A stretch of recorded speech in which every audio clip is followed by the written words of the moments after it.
कर्तुम अकर्तुम अन्यथा कर्तुम समर्थ जगदीश्वर प्रभु बालकृष्ण लाल की वांग्मयी प्रतिमुद स्वरूपा श्रीमद् भागवत महापुराण। गोस्वामी तुलसीदास जी कहते हैं, जीवन में जब हमारे कोई कार्य आता है तो सब कुछ छोड़कर हम चल देते हैं,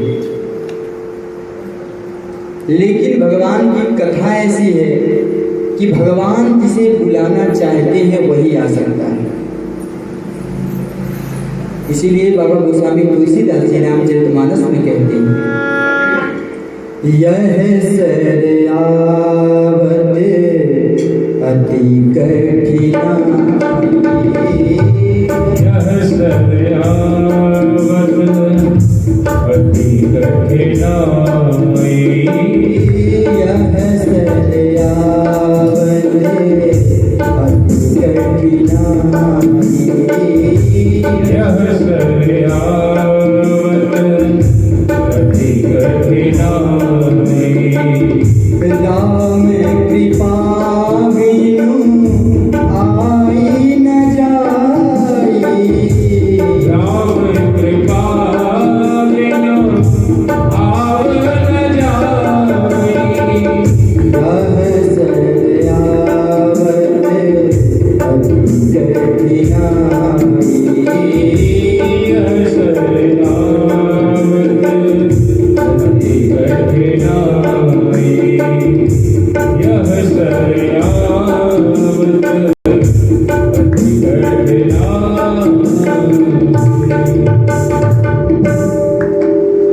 जीवन में अनेक यदि हमारे किसी संबंधी में कार्य आ जाए, पड़ोसी का कार्य आ जाए, तुरंत छुट्टी निकाल लेते हैं, लेकिन भगवान के प्रांगण में आना है, भगवान के सम्मुख आना है, उसके लिए भगवान की कृपा चाहिए, वही आ पाता है। और राम कृपा बिन आई न जाए। तो हम लोग अयोध्या धाम में श्रीमद् भागवत महापुराण कथा श्रवण करने के लिए एकत्रित हुए हैं। ये हमारे जीवन का अति सौभाग्य है, जो ऐसा भगवान का कृपा हमारे ऊपर हुआ, गुरुदेव भगवान का कृपा हुआ है और श्री बांके बिहारी लाल का कृपा हुआ है। तो आइए मन और वाणी को पवित्र करने के लिए सबसे प्रथम हरि नाम कीर्तन करते हुए तत्पश्चात भागवत के दिव्य प्रसंगों में अवगाहन करेंगे।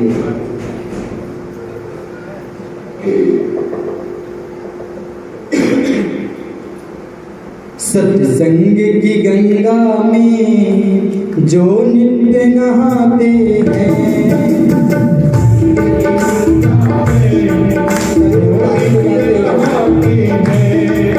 सत्संग की गंगा में जो नित्य नहाते हैं, गंगा में जो नित्य नहाते हैं, पापी से पापी भी पावन बन जाते हैं, पापी से पापी भी पावन बन जाते हैं, पापी से पापी भी पावन बन जाते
पापी से पापी भी पावन बन जाते हैं।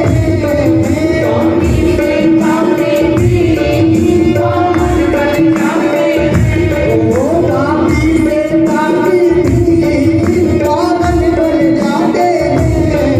पापी से पापी भी पावन बन जाते हैं। सत्संग की गंगा में जो नित्य नहाते हैं। गंगा में जो नित्य नहाते हैं। सत्संग की गंगा में जो नित्य नहाते हैं। गंगा में जो नित्य नहाते हैं।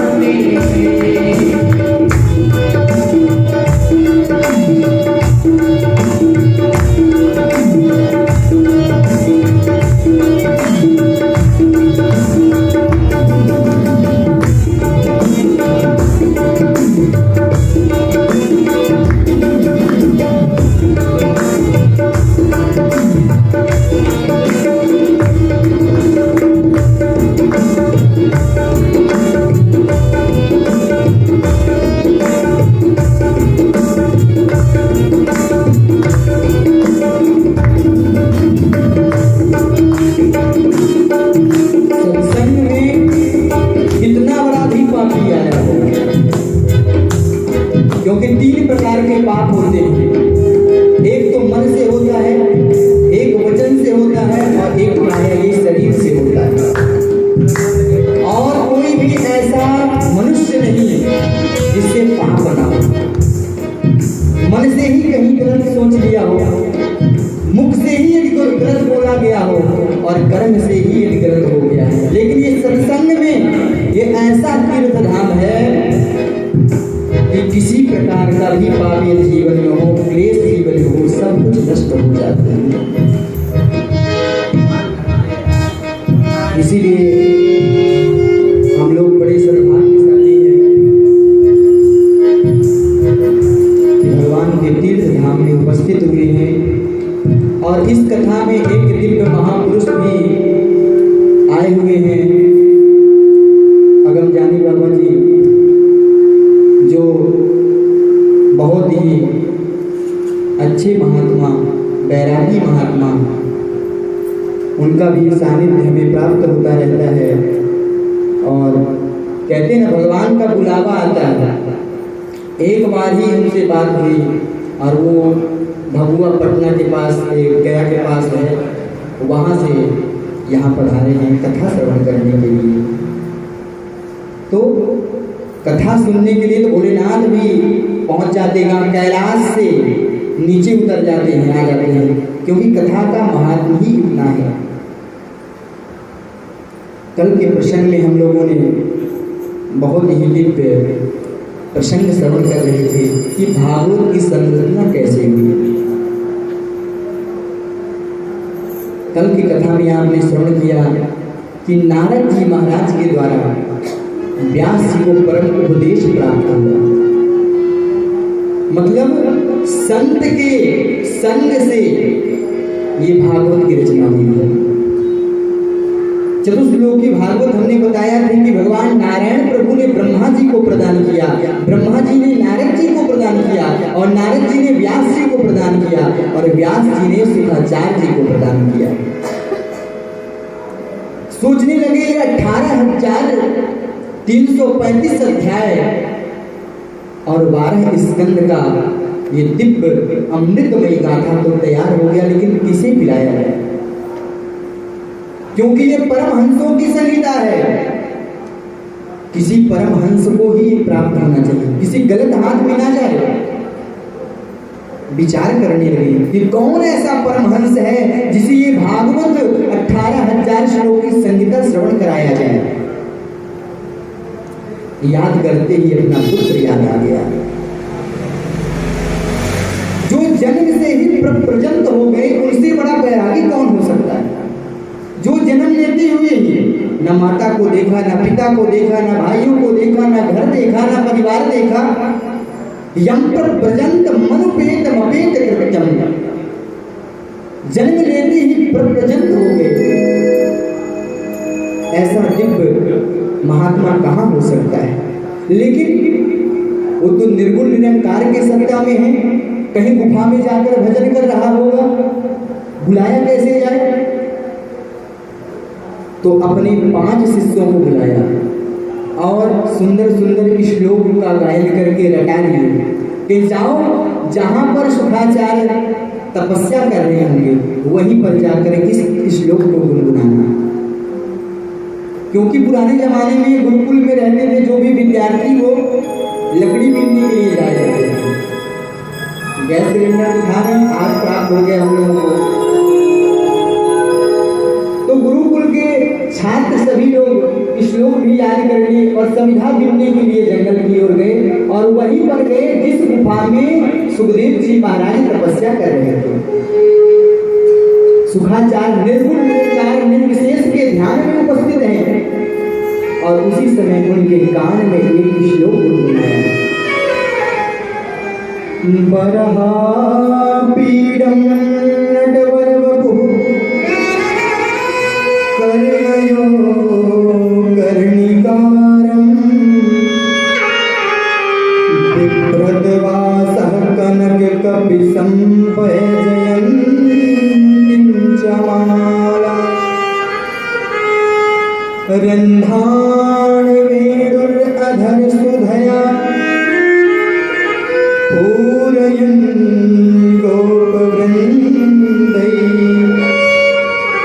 वृंदारण्यं सपदरमणं प्राविशद गीतकीर्ति। भगवान का कितना सुंदर स्वरूप है। वराहपीडम, मोर का पंख मुकुट में धारण किए हुए, नटवर वपु, कर्णयो कनेर का फूल कान में धारण किए हुए, बिभ्रतवासः कनककपिशं वैजयन्तीं च माला। भगवान को सबसे अधिक माला कौन सा पसंद है? वैजयंती का। जितने भी श्लोक आप श्रवण करेंगे तो इसमें इसी पुष्प का नाम आता है। इतनी सुंदर सावली स्वरूप नेत्र सुखदेव जी के खुल गए हैं। लेकिन मन में विचार किया कि भाई कोई सुंदर हो, स्वरूप से सुंदर बहुत कुछ होते हैं, बहुत लोग होते हैं, लेकिन उनका स्वभाव कैसा है? स्वरूप से नहीं होता, स्वभाव भी तो होना चाहिए। और व्यास जी महाराज ये समझ गए थे कि स्वभाव के बारे में जरूर उनके अंदर प्रश्न होगा, तो दूसरा श्लोक उन्होंने गायन कर दिया। अहो वकीयं स्तनकालकूटं जिघांसया पाययतापसाध्वी लेभे गतिं वा त्रुटिकान्ततोऽन्यं कं वा दयालुं शरणं व्रजेम। अहो वकीयम, बकासुर का भाई है।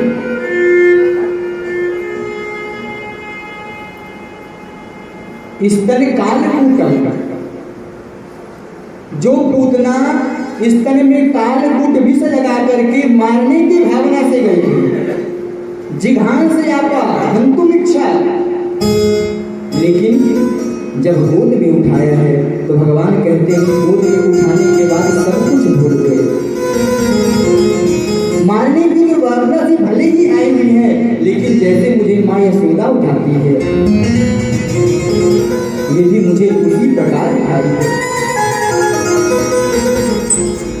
भगवान सोचने लगे मुझसे स्पर्श हो गई, अब इसके पास पाप क्या रह गया। भगवान को देखने मात्र कहते सम्मुख हो ये जीव मोहि जब ही जन्म कोट अघनाशय कभी। अरे सम्मुख होने मात्र से सारे पाप जब नष्ट हो जाते हैं, वो राक्षसी भगवान को उठा ली है तो इसके कौन सा पाप बच गया? सारे पाप नष्ट हो गए। कहते हैं माँ यशोदा को कभी वो गति प्राप्त होगा लेकिन जब राक्षसी ने, पूतना ने भगवान को बालक समझ करके अपने गोद में उठा लिया है, तो कहते हैं कि उसे भी भगवान ने धात्र उचित जो माता यशोदा को बाद में कभी प्राप्त होगा वही धाम आज राक्षसी को भगवान ने प्रदान कर दिया है। इतना सुनते ही महाराज सुखदेव जी महाराज खड़े हो गए। इतना सुंदर होने के बाद स्वभाव इतना सुंदर हो सके वो कोई सामान्य पुरुष नहीं हो सकता है। क्यों? क्योंकि सामान्य पुरुष के पास तुरंत अहंकार आ जाता है, लेकिन इतने सुंदर स्वरूप होने के बाद ये इतना सुंदर स्वभाव है, ये तो साक्षात परमात्मा का ही रूप हो सकता है, दूसरा कोई नहीं हो सकता। समाधि से उठ करके तुरंत चलने लगे। शिष्यों से पूछा, भाई सुंदर सुंदर श्लोक आप कौन पढ़ाया है आपको, और आप मुझे सुनाए। लेकिन शिष्यों ने कहा, महाराज हमें तो 2-3-4 श्लोक ही याद हैं, लेकिन तुम्हें और श्लोक सुनना है तो हमारे गुरुदेव के पास तो 18,000 की संहिता रखी हुई है। कौन है आपके गुरुदेव, लेकर के मुझे चलो। और आज इतने वर्ष के बाद व्यास जी महाराज ने अपने पुत्र को देखा है, आंखों से अश्रु भराए। भगवान की इतनी पावन पुनीत कथा है कि जो जन्म से ही संत बन गया, वैराग्य धारण कर लिया है, लेकिन भगवान की कथा इतनी मधुर है, इतनी सुंदर है कि वह संत भी आज घर लौट करके आ गया है। ये भागवत श्रवण करने व्यास जी महाराज ने 18,000 श्लोकों की संहिता सुखदेव जी महाराज को प्रदान कर दिया। इससे बढ़कर के अधिकारी तो कोई हो ही नहीं सकता है। तो सिर्फ यही किसी को अधिकार प्राप्त है और यही अधिकारी योग्य है। क्यों? आत्मा रामाश्च मुनयो निर्गंधा अप्लुक्रमे उर्वन्ति हेतुं भक्ति मिथ्याभूत गुणों। आत्मा रामाश्च मुनयो निर्गंधा, ग्रंथि के शब्द के अनेक अर्थ होते हैं। निर्ग्रंथ मतलब कोई भी एक भी गांठ नहीं है। बड़े बड़े महात्मा भी कभी आते हैं तो भोजन किया और शाम का व्यवस्था करने के लिए ग्रंथि बंधन कर लेते हैं पूरी सब्जी का, बड़े बड़े महात्मा लोग भी। लेकिन सुखाचार्य क्या है? निर्ग्रंथा। दूसरी बात है स्मृता राग द्वेष की भी ग्रंथि होती है, जो हृदय में बहुत शुद्ध होने के बाद भी हृदय पर कामादि विकार कह जाते हैं। लेकिन सुखाचार्य जी निर्ग्रंथ है। तीसरी बात, जनेऊ की भी 3 ग्रंथि होती है, सूत्र के भी ग्रंथि होते हैं, शिखा भी ग्रंथ होता है। लेकिन सुखाचार्य जी इतने बैरागी हैं कि न शिखा का कोई ग्रंथि है, न जनेऊ का कोई ग्रंथि है, न राग द्वेष का कोई ग्रंथि है, न परिवार के प्रति कोई ग्रंथ बंधा हुआ है। और ऐसे सुखाचार्य जी महाराज के चरणों में हम लोग कोटि कोटि प्रणाम करते हैं।